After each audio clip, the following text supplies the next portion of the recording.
Man now controls more propulsive power than ever before. And his vehicles are more complicated than he has ever known.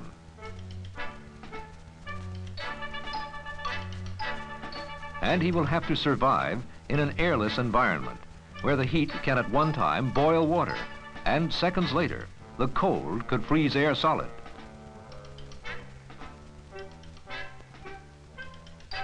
Where weight is meaningless, a man of 150 pounds on Earth can expect to weigh over half a ton, 25 pounds, and nothing before he gets back.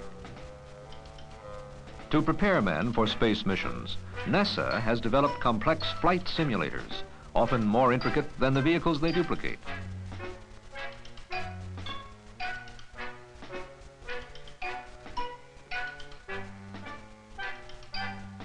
Astronauts John Young and Don Isley are rehearsing for their flight in the Apollo Command Module.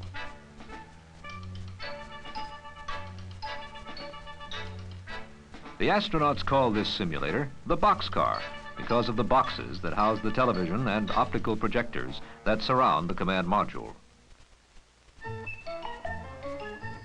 Computers respond to the controls, and instruments tell the astronauts in training what their spacecraft would be doing.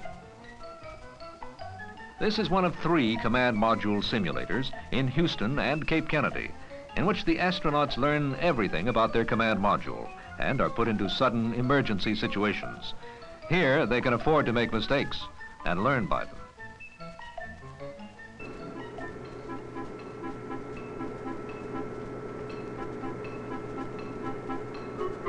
The Lunar Module will be used to land 2 astronauts on the Moon.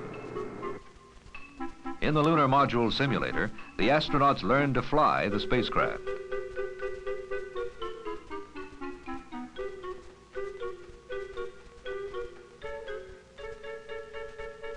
Astronauts Jim Irwin and John Bull are the crew for ground testing the Lunar Module. They're not only rehearsing their roles, but also helping develop flight and test procedures. Through the spacecraft windows in this simulator, they can see views of the lunar surface and of the rendezvous with the command module. While these simulators give complete visual presentations, the actual feel of rockets firing must be experienced in other ways. One of these simulators is the Lunar Landing Research Vehicle, a trainer that acts the way the Lunar Module would under the 1/6 gravity of the Moon. A jet engine, its thrust directed down, supports 5/6 of the vehicle's weight.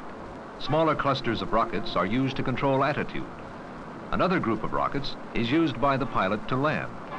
The astronauts will use this free flight trainer to simulate landings on the Moon.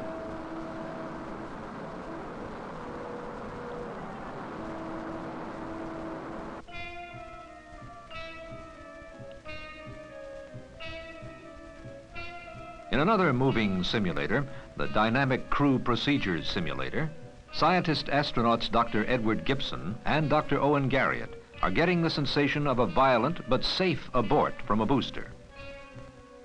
One of the largest and perhaps most spectacular of the moving trainers is the docking simulator.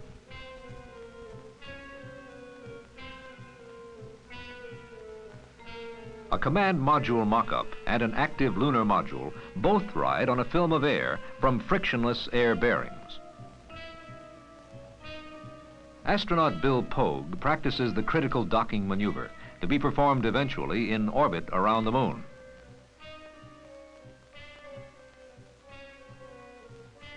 But while the astronauts use these simulators to train for their complex missions, they still must learn to live and work in the hostile space environment.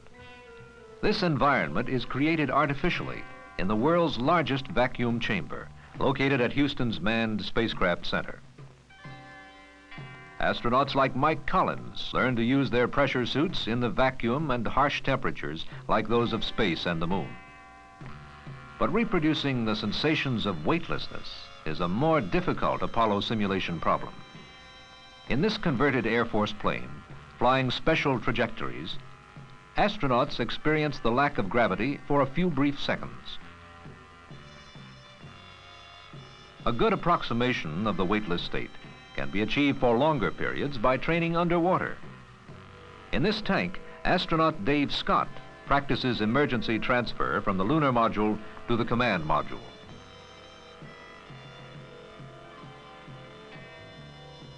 Another simulator is used to practice working in varying conditions, weightless or in lunar gravity. The subject rides in a gimbal system that can be adjusted to give him almost any weight. The entire unit of man and machine rides on an overhead air bearing.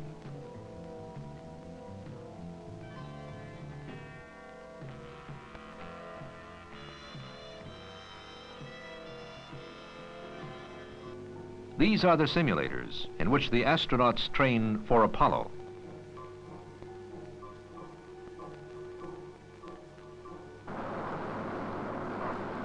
When 2 United States astronauts land on the moon for the first time, they will have landed there many times before and never left Earth.